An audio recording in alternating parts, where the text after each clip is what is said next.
Hello, my name is Denise Hurd, and I'm a professor in the School of Public Health here at UC Berkeley, and I'm also the Associate Director of the Othering and Belonging Institute, also at Berkeley. And as one of the organizers of this program, I'm very excited to welcome you to the second installment in our series, Race the Power of an Illusion, Part 2, The Story We Tell. Before we begin today's panel, I'd like to acknowledge and thank the Ohlone people for allowing us to shelter in place and work on their beautiful land. We recognize that UC Berkeley sits on the territory of the Huichan, the ancestral and unceded land of the Chochenyo Ohlone, the successors of the historic and sovereign Verona Band of Alameda County. This land was and continues to be of great importance to the Ohlone people. We recognize that every member of the UC Berkeley community has and continues to benefit from the use and occupation of this land since the institution's founding in 1868. Consistent with our values of community and diversity, we have a responsibility to acknowledge and make visible the university's relationship to Native peoples. By offering this land acknowledgement, we affirm indigenous sovereignty and will work to hold the University of California, Berkeley more accountable to the needs of American Indian and indigenous peoples. I'd also like to thank the sponsors for this program, the Othering and Belonging Institute, the School of Public Health at UC Berkeley, and the Center for Research on Social Change. In addition, we'd like to thank California Newsreel for allowing us to screen this exceptional documentary that they produced and invite our viewers to visit the documentary's website at racepoweranillusion.org for a collection of resources related to the series, including a recording of this panel. So in part one, we saw the film and panelists explore definitions of the concept of race, and they ultimately concluded that race has no biological reality apart from superficial traits such as eye color and skin color and hair texture. In other words, the video concluded that as human beings, we're all pretty much the same under the skin.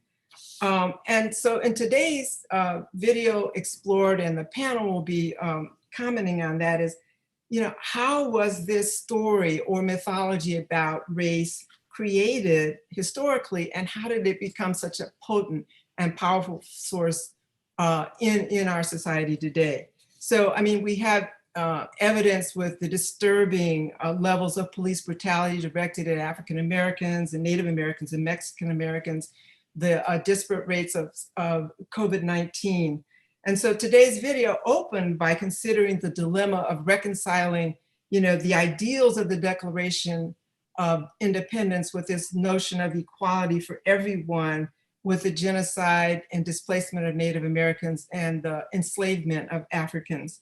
The video also highlighted how institutions such as science, medicine, and religion that are supposed to be the moral compass and unbiased source of information played a crucial role in creating this very dangerous mythology. So here to help us illuminate these issues is just a really extraordinary group of faculty from all over the country, as well as from Canada, whom I have the great pleasure of and honor of introducing. So first we have with us Lundy Braun, and she's a professor of pathology and laboratory medicine and Africana studies at Brown University. She's the author of Breathing Race into the Machine, The Surprising Career of the Spirometer from Plantation to Genetics. Gerald Horn is a professor of history and African studies at University of Houston. His most recent book is entitled The Apocalypse of Settler Colonialism, The Roots of Slavery, White Supremacy, and Capitalism in 17th Century North America and the Caribbean. Terrence Keel is an associate professor in the Department of African American Studies at UCLA and the UCLA Institute for Society and Genetics. He is currently working on his second book, examining shifting conceptions of society and human identity in the minds of American biologists, New Left critics, and neoconservatives during the culture wars. And Kim Tallbear is an associate professor in the Faculty of Native Studies, University of Alberta. Professor Tallbear is the author of Native American DNA, tribal belonging, and the false promise of genetic science. So I'd like to begin our discussion this afternoon by having each panelist take a couple of minutes to explain their perspective on how the idea of race originated and developed over the last 200 to 300 years in US society. So who would like to begin? I'll start. Great, thank you.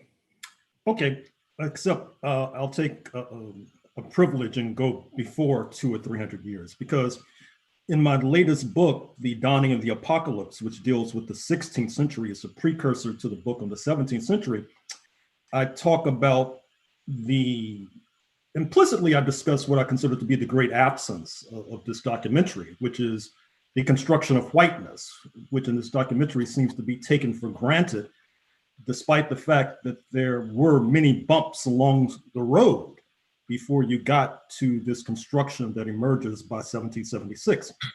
In my telling of the story, I try to talk about how this construction of race and othering, to coin a phrase, is difficult to separate from religion. That is to say that with regard to the construction of race, I see some of the roots embedded in the Crusades in 1095.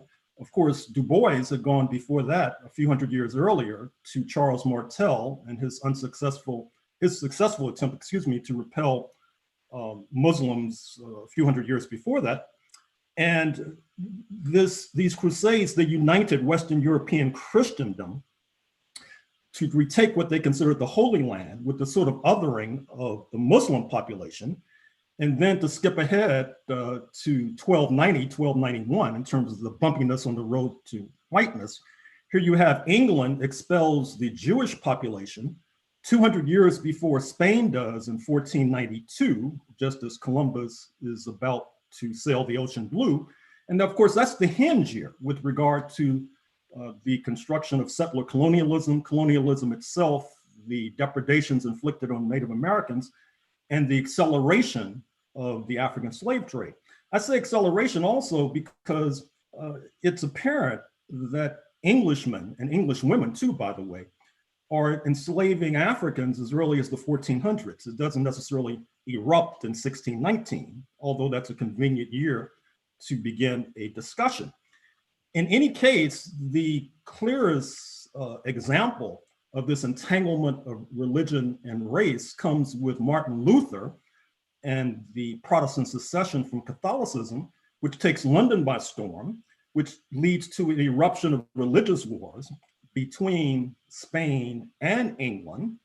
And England, as the scrappy underdog, unlike Spain, which has a religious qualification for settlement, you had to be a Catholic to be a settler, which of course allowed even some Negro conquistadors to arise.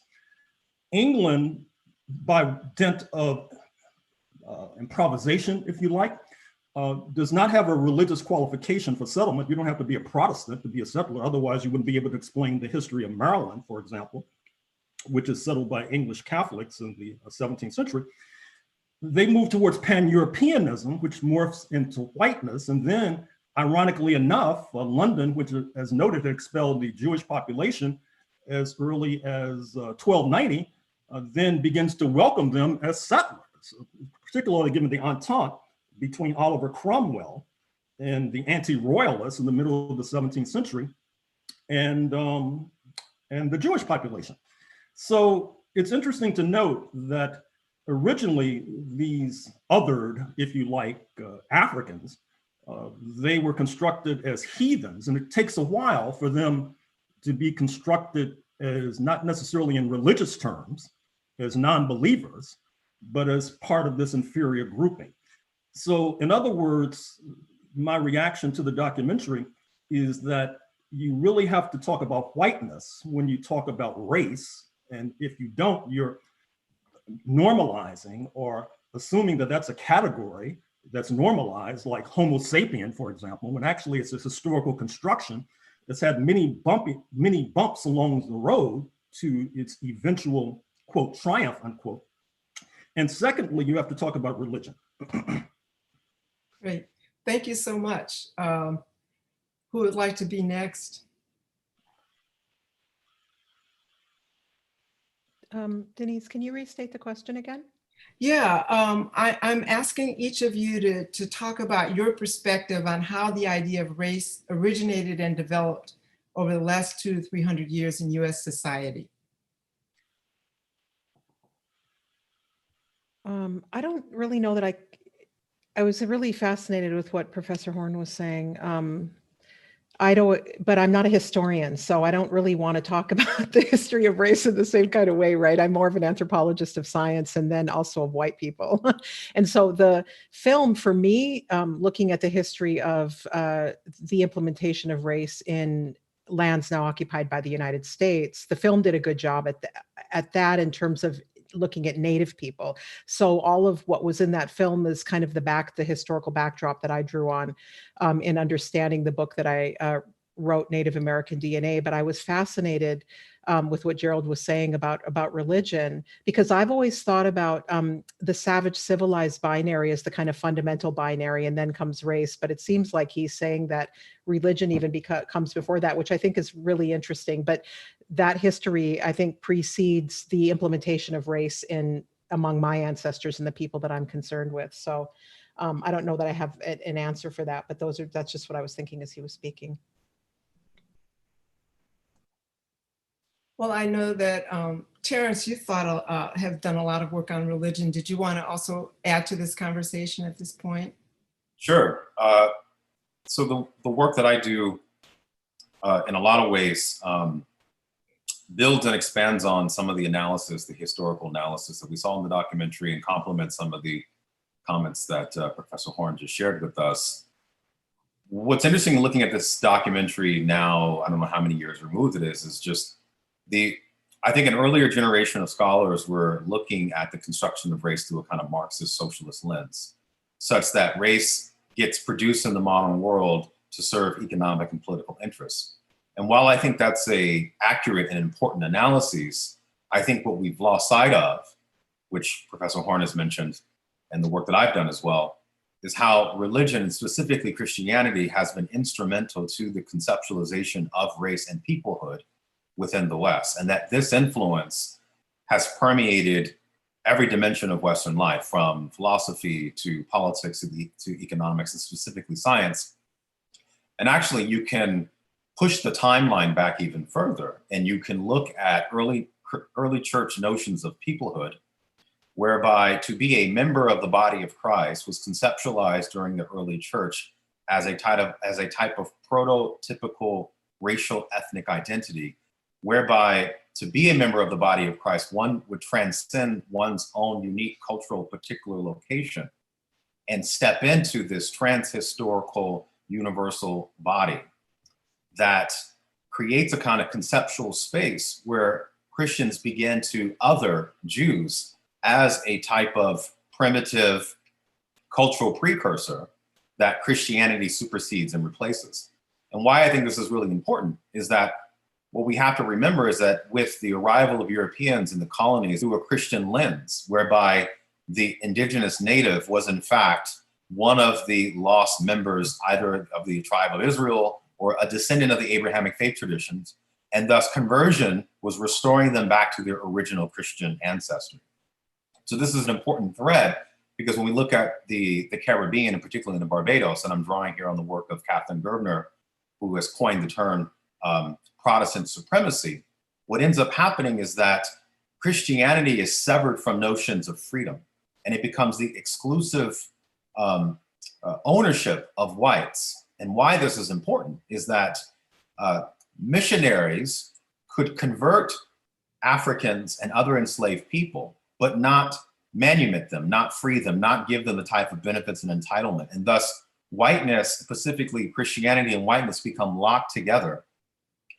But the way that I think we should look at this is that this is a sort of development that is one that takes place over a long period of time, that has earlier precursors, even within the founding of the Christian church and the early church fathers themselves. And so I look at this documentary and I look at sort of the contemporary formations of scientific racism within our culture. and to say that, look, we continue to have a kind of Christian value system that orients our thinking around race, identity, belonging, and ancestry that we've not fully dealt with and grappled with. And I don't think we really can move beyond some of these racialized notions until we really kind of excavate its religious and value dimensions that continue to animate how we think about human difference. Yeah, thank you for those comments. Lundy, do you have anything to add? I would just add that, no, the historians are the people who can really speak to this. And my work hasn't done very much before the early 1900s, except that it did start with Jefferson. But so I've been primarily focused in the work on lung capacity measurements, on how race got institutionalized as a way of as a lens for difference in the 19th century. And I think that was an important point for institutionalization. And I personally have stayed away from saying this is the moment when race was invented, because I just knew there was more historical work that would be done. And I was really fascinated when I first read Terence Keel's work and taught it. And it still kind of blows my students' minds away.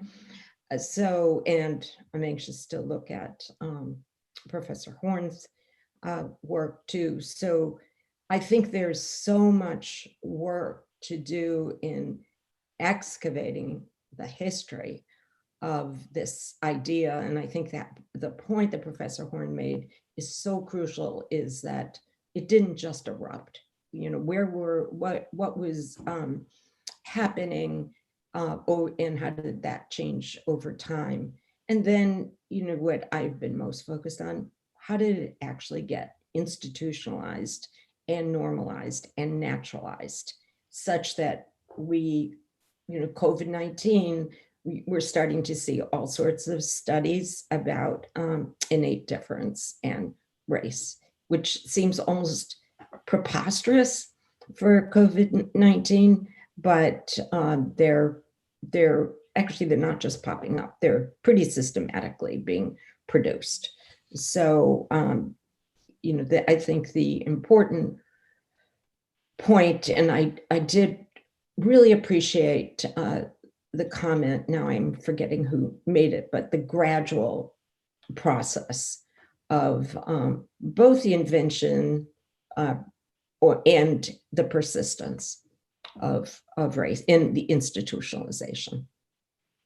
Yes. Well, thank you all for those comments that have really provided us with a much fuller and deeper historical understanding of how some of these concepts developed. And I can identify as somebody in public health and in medicine that the 19th century is when a lot of things took off in our field. And so, you know, that my knowledge about slavery and anti-slavery and the way it interwove with public health also centers on that century. But hearing about the much longer history of othering and the role of religion in that process is, I think, really important for us to understand. So now I'd like to also dive into a couple of issues in the film that struck me, and that is how settled colonialism and slavery framed arguments regarding both enslaved Africans and indigenous peoples, because I think these histories have often, even though they're intertwined, they're not taught together. And so there's very little understanding of, you know, how the forces work together. And so I was wondering if perhaps Professor Horn and Tallberry might want to comment on that issue. Well, I think one of the weaknesses of the quote radical unquote analyses of the history of the United States, which by the way, oftentimes does not even use the term, believe it or not, settler colonialism. I mean, that's like talking about South Africa before 1994, not talking about racism or apartheid. But a lot of the so-called radical analyses, when they look at race and racism, they don't seem to grasp that this is an essential tool of class collaboration. That is to say, how do you unite European settlers across class lines to get them to sign on to the same agenda, which obviously is a question even today in this settler colonial state as of November 2020 and this election and what it portends.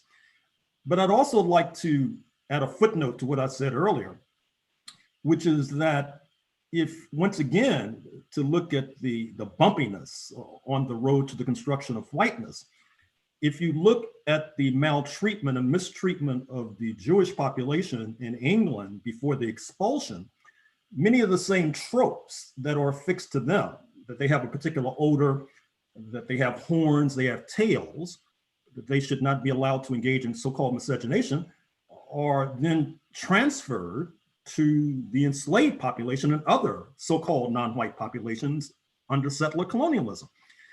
Likewise, to continue on this theme of religion, it's quite striking that preceding the heyday of London's settler colonial project, the kind of land expropriations that they became notorious for, not least in North America, were practiced on Irish Catholics, particularly in Northern Ireland, which is an issue that's still bubbling to the surface. And then there's the threshold question that many people do not necessarily address, which is, what are we doing here speaking English in the first instance, given that this was a minor kingdom at the onset of settler colonialism. And one of the ways that they were able to surge ahead was because of miscalculations by another power, speaking of the Ottoman Turks, who cut deals with London against the interests of the other major power, which is His Catholic Majesty in Spain.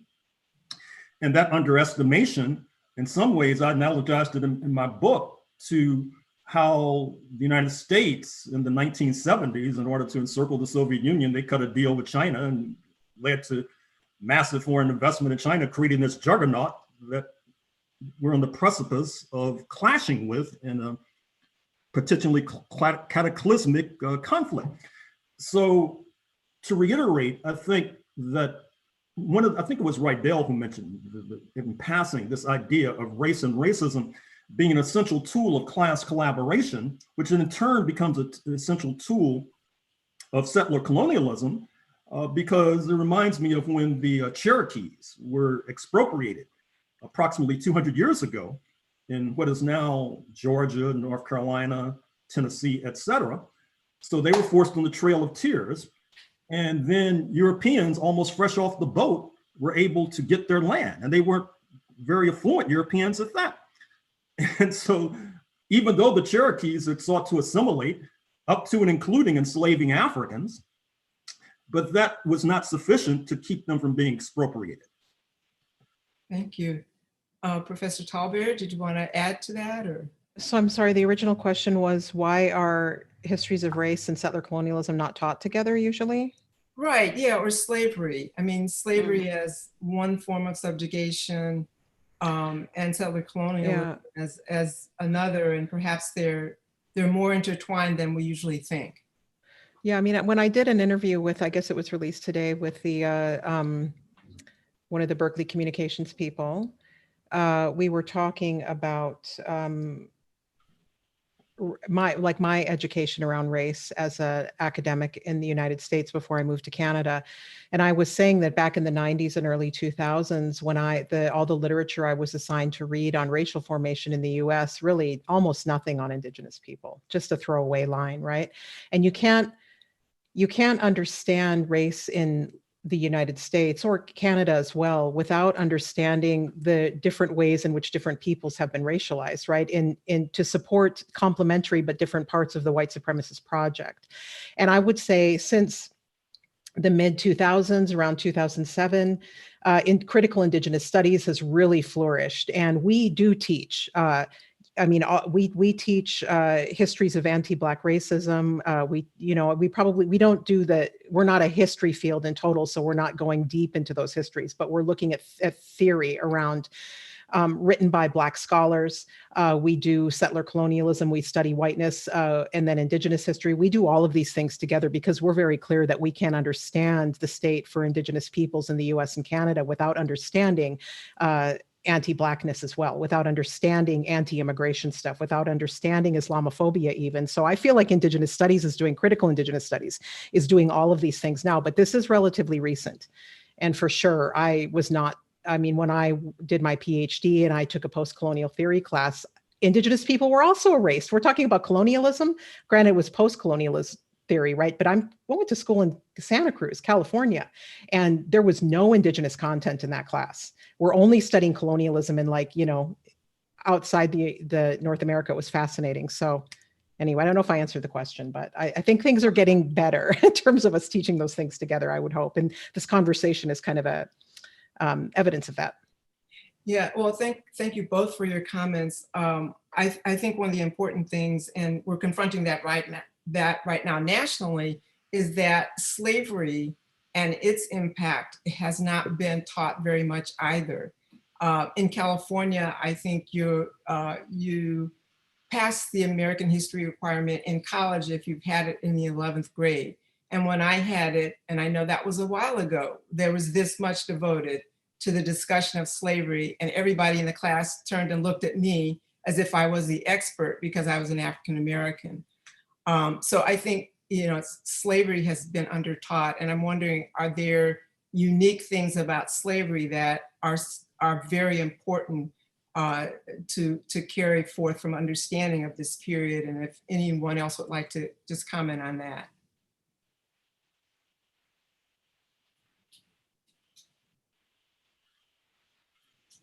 I mean, I'm not a historian of slavery, but I had to learn more, in part because my research on lung capacity measurements and the idea of difference went straight back to Jefferson. I mean, I didn't know that in advance. I was in a seminar with Evelyn Hammonds at the time, which raises questions of funding and how institutional racism works through funding or the lack of it. But the lung capacity measurements, which are alive and well in spirometers, where you have to push a button or a touch screen and indicate the race of the individual in the room, if you have, and it's widely used for any kind of respiratory disease or suspected disease. So I became interested from a contemporary perspective, but it took me straight back to Jefferson and white supremacy. So this is an example of white supremacy alive and well in the clinics of worldwide, pretty much worldwide. They so-called correct for mostly Black race. There are in the UK, Pakistanis, but for the most part, it's Black race. And not indigenous peoples are completely erased, but it did take me back to a period where I wasn't comfortable. And, the danger, someone, so I was trained as French literature, then went into public health and did basic science, and then meandered into science studies and history of science. But the danger is you're always worried about not doing justice to whatever histories you do. So, exchanges, there's possibilities now for exchanges of syllabi and ways to actually strengthen these pretty much erased histories. So. Well, thank you. Thanks so much for those comments. Did anyone want to add anything more about slavery and its contribution? Yeah, Denise, I just want to make a brief complementary point here. And it's one that I think many scholars have made in many places, so I'm not covering new territory, but I think it's important that we keep in mind that the project of settler colonialism and the project of slavery were spaces where modern experimentation took place. And I mean that at every level, in terms of development of certain crops and seeds, to certain forms of cattle herding, to even city design and architecture. These were things that were being experimented in a colonial environment where there were many different warring European powers all throughout the colonies who were strategizing in various ways with and against indigenous people. New forms of jailing and policing needed to be developed to be able to ensure that the Black subjugated population and the subjugated indigenous population were compliant in certain measures. The extraction of resources and their return back to the old world, these were all being pioneered and experimented on. And why I say this is that innovation is often thought to be a kind of sort of 19th century phenomenon, right? And that the advent of modernity is sort of when we get electricity and railroads and steam engines. But actually you can push the timeline much back further, in that to arrive as a settler colonialist and to create essentially what would become a nation state that would erase indigenous sovereignty and subjugate Black people took a whole lot of experimentation. And thus, when we think about modern science and we think about the study of race in our present moment, I think it's important that we remember that what we think innovation is actually is very old in lots of different ways, and that were it not for the project of settler colonialism, many of the technologies and ways that we think about nearly every aspect of modern life would not have been possible. Yes, thank you for those points. And I think that when you're mentioning agriculture, it's a reminder that forced labor was a very, very important part of, the process of subjugating certainly African Americans, and which continued through the penal system and in some forms even today.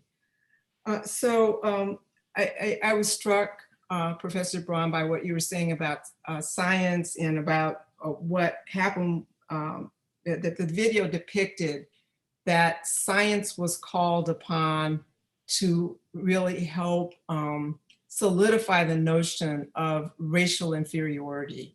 Could you speak to that a little bit, and perhaps others can join in to talk about this role of science that we like to characterize as neutral and unbiased, but was actually a big part of this project of creating the story of inferiority? I'm sure. I mean, what's interesting about that question is it takes us towards the institutionalization of the ideas of inferiority, moments like when the census was being developed, and that has had tremendous consequences for the notion of race, but that simultaneously it didn't come from nowhere. So there was just a long gradual history that did lead to it. But nonetheless, once institutionalization and particularly professionalization occurred in the forms of professional societies, in forms of journals where what you can say in a science paper in a journal is strictly circumscribed. Anybody who's tried to publish a piece in a scientific journal knows that what you can say is, it's just stunning what's not allowed, and very much in the present. So it just becomes not scientific. So this divide that is not really a divide, as I think in this video, but also elsewhere, many scholars have talked about this, but normal scientists are regular people, and their science, how the questions they're asking in the first place, as Troy Duster says over and over, the questions that get asked, and then of course the methodology that are developed to ask those questions, they're very much shaping what we think of as science, and then what we think of as knowledge, and what we think of as the truth. So in my class this semester, I have undergrads and med students, and one of the hardest things to shake is that science is objective truth. And the only thing I can say is that, and it actually is kind of persuasive, is that humans make science. So right there, if humans are doing this, it has a major social dimension. So, that part, a lot of my research and the way I think about this is informed by my interactions with students, and sort of what they find as the most difficult barriers, and the objectivity of science as objective truth, that they did such a great job of convincing people in the 19th century. And then, of course, building on that in the 20th century. But I don't think we've broken out of that, is I think, a point I'd like to make. Thank you. Did anyone else want to comment on that? I thought that Professor Keel might have had a comment. Did Professor Tallbear want to go? I saw that. Oh, well, I was just nodding my head. Donna Haraway was one of my PhD advisors, and she said she really taught us to disabuse ourselves of the inappropriate use of the term pseudoscience. And this happens to me all the time when I'm critiquing, the genome science as inherently standing somewhere, right? And I don't like to use the word bias, right? But everybody stands somewhere and asks questions, as Paul Finkelman said in this film, if that's the question science asks, meaning what made Black people inferior to white people, then that's the question science will answer. I thought that was a really great way to put it. But people want to not take responsibility for the mistakes. Well, I don't know if they're but for the mistakes of even cutting edge science, of real science, by dismissing it as pseudoscience. And this film had, was talking about some of the leading scientific thinkers of the day at the leading institutions in the 19th century, incredibly racist science, right? It would be a mistake to call that pseudoscience, because that is, I think, to let science off the hook for responsibility for that it is always situated as Professor Braun said. That's all I wanted to say. So, yeah. I just wanted to add to that. This is where I think excavating the Christian cultural influence over Western science and Western thoughts is really valuable, because we have to remember that up until about the 19th century, Christian truth was taken to be an objective, value-neutral assessment of the purpose and destiny of humanity. And what happens with the professionalization of science and its rise and its connection to capitalism and the production of many different tools and industrial products is that science inherits and supersedes this space once occupied by Christianity. And now it becomes this objective, value-neutral arbiter of truth and knowledge. And thus, when we start having conversations about where do humans come from and what forms of knowledge give us an unbiased, objective conception of human origination, science thus steps into this space as well and tells us all these things about humans are more or less being directed by these sort of laws that transcend culture and time, i.e. mechanisms of biology and eventually mechanisms of genetics.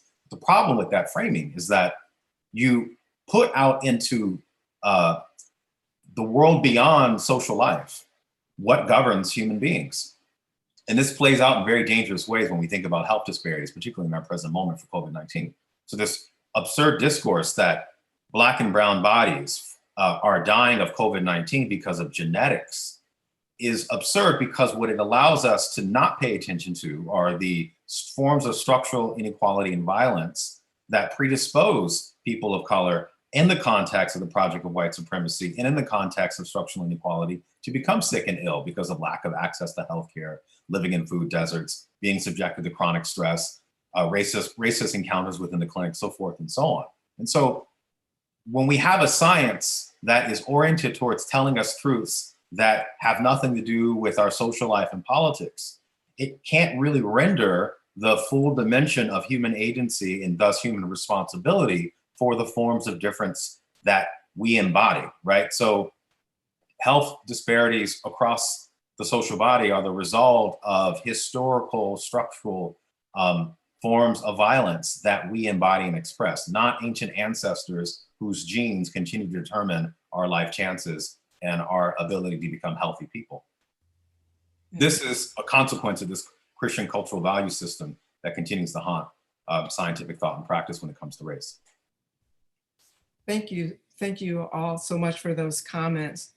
And as the hour moves along, I wanted to begin to talk a little bit about is from what you know, all of you know, how can we begin to move beyond what we've seen of this, you know, the destructive illusion of race and white supremacy and the damage that has occurred in our society? Are there new models, you know, new social models, new models of science and medicine that can help with this project? Any comments that people might have on that?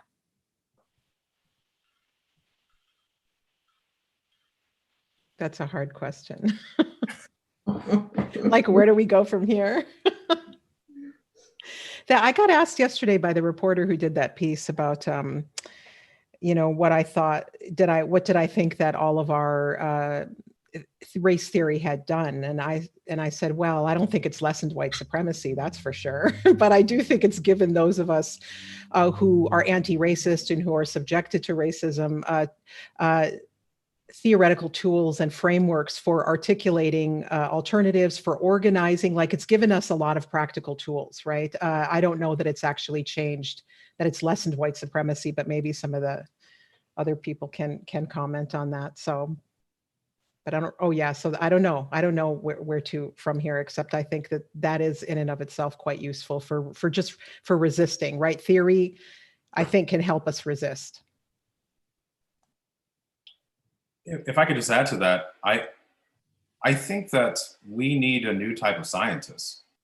And we need a scientist that has the type of imagination to think about what Ruha Benjamin and others call abolitionist futures, which is to say a understanding of what we want this society to be beyond the white supremacist patriarchal settler colonialist project that has continued to haunt life in North America since we've been here. And so I think that that's a project of imagination. It's a project of training. And quite frankly, I think it requires us to develop tools to look for the social causes to the types of disparities and the types of violence that get embodied in our bodies. And I think that if we look at medical schools across the country, if we look at curriculum within biology, our future scientists and physicians and doctors are not necessarily getting this training to think about what structural inequality is, how you can measure it, how you can track it over time, and how you can think about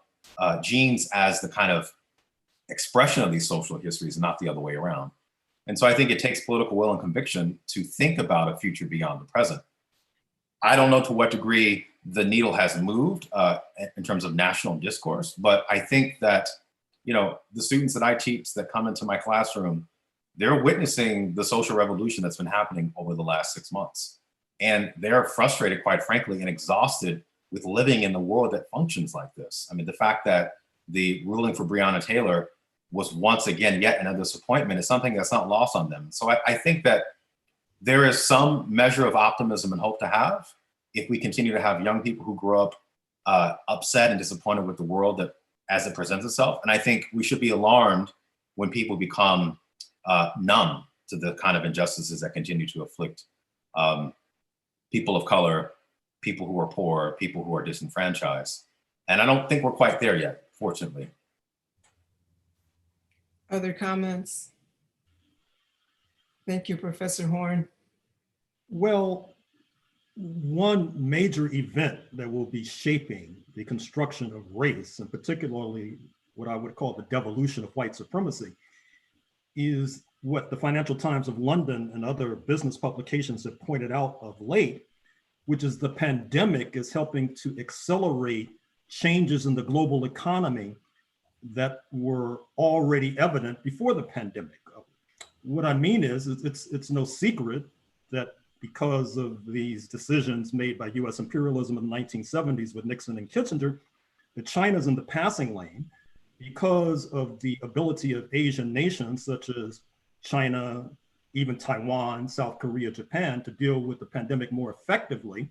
And if you look at their growth rates now compared to the growth rates in the Anglosphere or even in the North Atlantic community, it's reaching the difference between night and day.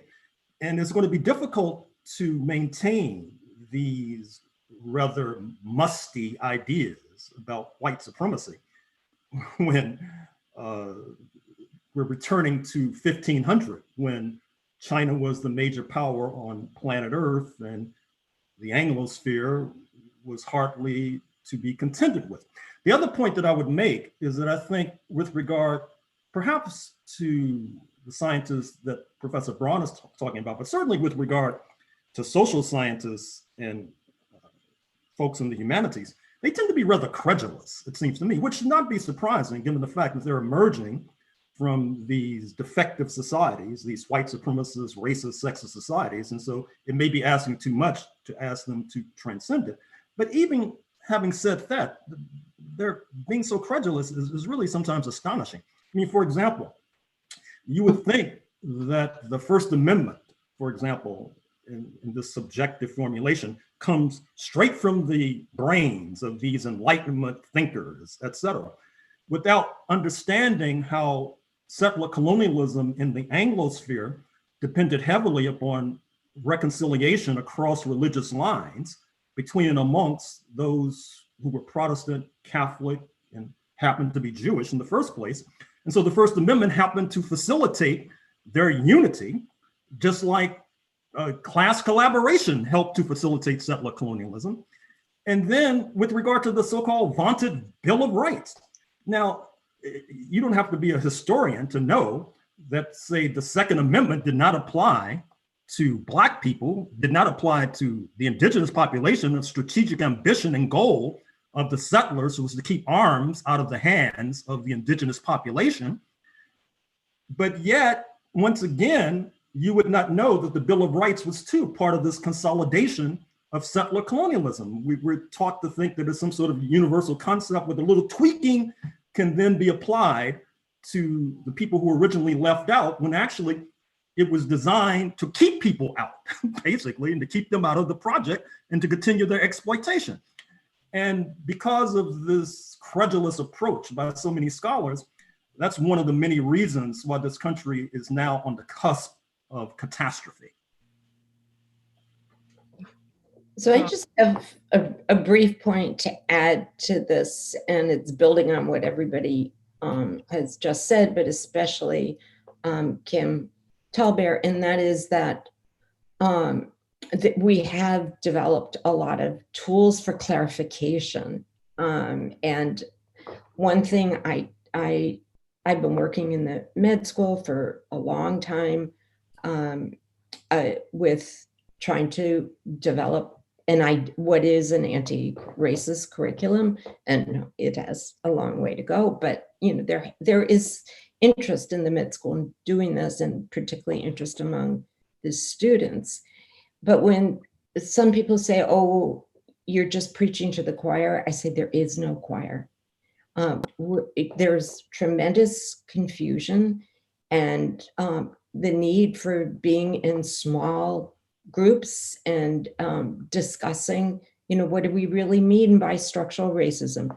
People now in medicine, Rachel Hardiman and her colleagues wrote a paper in New England Journal of Medicine that some of you might know in 2016, articulating quite nicely how structural racism works in medicine in about 3 pages. It was amazing. But it's become a buzzword. And yet the news, certainly every day there's an article about how structural racism is actually working in COVID. But still, it just falls back people tend to fall back on buzzwords. And I think one of the important things as we go forward is to really tease apart those buzzwords in our teaching, in particular. And then I think what does fall on us is to find ways to articulate to broader audiences what we mean. And it can be hard, and you sometimes there's compromises that I'm sort of shocked that are even an issue. But I think finding ways to bridge the various gaps across disciplines, but also communicate with regular people in ways that, in language that isn't alienating. So just a few thoughts. Oh, Yeah. wonderful thoughts on the part of I think the entire panel on this question. And I certainly agree that we need more imagination. We need to think more carefully about the tools that we're using, and that COVID is bringing us to the brink of needing to rethink a lot. In my teaching, some of the students saw the first panel that we did, and they were reading about the importance of slavery in gynecology, and they were horrified because they're medical students and they're in public health. And they were asking the question, how on earth are we going to change what's happening with people of color and terrible birth outcomes when American gynecology was born during slavery and it was designed to oppress? And I was frantically looking as to what could I tell them. There is a reproductive justice movement. Public health and medicine, I think, have not acknowledged or been really a part of that movement. And so what you're saying about the importance of interacting with what's going on in the society is very important. A lot of the organizations at the forefront of racial justice have not necessarily been aligned with public health. And so when COVID happened, Color of Change or Black Lives Matter, we in public health and medicine started, thinking, where were we? And where were we? Because when we weren't necessarily thinking about justice in these broader terms. So anyway, we have an audience that's been eagerly watching you and eagerly watching the video, and they are posing some questions, and we actually have a few more minutes left to take some of those questions. So I wanted to ask a few. One of them was, one person from the audience is asking, was there a counter narrative, I guess, to racism and white supremacy from other whites, Blacks, indigenous people? And I would also add, what about the resistance of some of those groups to those narratives? Can anyone on the panel want to take a stab at addressing those questions? Well, the resistance in part helps to explain why we're in North America now speaking English. That is to say that in some ways, London had a second mover's advantage because the Spanish, who supposedly had the first mover's advantage, they were in constant warfare with the Native Americans, particularly beginning accelerating, I should say, in Florida, 1565, with the first settlement in St. Augustine. But even before that, but in some ways, what happens is that the Native Americans and the Spanish engage in mutual exhaustion, which then allows the English to sweep into what they call Jamestown in 1607. The Spanish, from their perches in both Havana and St. Augustine, realized that, but their two died down, fighting not only the indigenous population, but their African allies, and therefore are unable to block the London Project. Certainly, with regard to white supremacy, there has been a, quote, counter narrative, because it was oftentimes, shall we say, difficult for those not inducted into the hallowed halls of whiteness to accept that particular magic. And therefore, they resisted it tooth and nail, both in action and rhetorically.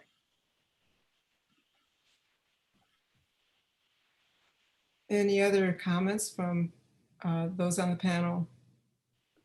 I mean, I'll just make a brief, I'll make a very brief comment. As a doctoral student, I got interested in the history of science and disease and was surprised to find that there was actually a very, very strong Black temperance movement, which I had never heard about or never been taught about. The American temperance movement was, along with the anti-slavery movement, one of the biggest popular social movements in the 19th century. And African Americans were part and parcel of these major movements. They were part of the abolition movements. So one of the things that I felt that if I were remaking, you know, the video currently is to focus a lot on what indigenous people were doing and what you know, enslaved Africans were doing to actually counter the you know, the narrative and the situation they found themselves in. I think we have time for one or two more questions from our audience. One person in the audience has raised the question of what steps are needed to make reparations to Native peoples and descendants of slaves. Did anyone want to comment on that question or provide a response? I don't think we should use the word reparations when we're talking about indigenous people. That's not our mode or our word. We have treaties and we have, I mean, it's very complicated, the language we use, but we don't invoke the term reparations. And I worry that like when I think Sanders, Warren, and Biden have all brought up when Black people have been demanding reparations, they're like, well, what about Natives? Don't bring us into that. That's just deflection from Black people's demands. We have language about nation to nation stuff, treaty stuff. And yeah, that's problematic language, but it's our language and it's at the center of Indigenous studies and Indigenous law. And but that said, uphold the treaties, land back. We already know what needs to be done for us. And I'm really interested in what Black people have to say about reparations, but that's not my word. That's not our word. I would just add that right now in the state of California, there's a reparations bill sitting on Gavin Newsom's desk. And I think it'll be interesting to see what that bill produces, because it'll set the course, I think, for other states for similar forms of reparation bills. The language of that bill is quite interesting because it includes enslaved Africans and their descendants and others to acknowledge Mexican populations, Chinese populations who are also in the state. So there's some complicated social history there that I think the state of California is trying to work out. And it'll be a really interesting test case for other kinds of conversations nationally about reparations. But I obviously agree with everything that Kim just said. I think that language of reparations and language of treaties are not the same thing. Yeah, those are very important points. Thank you. So we are about at time, and I wanted to thank our fabulous panel. I think they've done an amazing job, and also thank our audience who's been very engaged throughout the entire video and panel for a really interesting experience and conversation. So I'd also like to remind you that in 2 weeks, we will have our third and final panel and video showing based on race, the power of an illusion. And I hope you'll return for this very important discussion on citizenship, housing, wealth, and poverty in America. So again, thank you all, and we look forward to seeing you another time. Thank you. Okay. Thank you.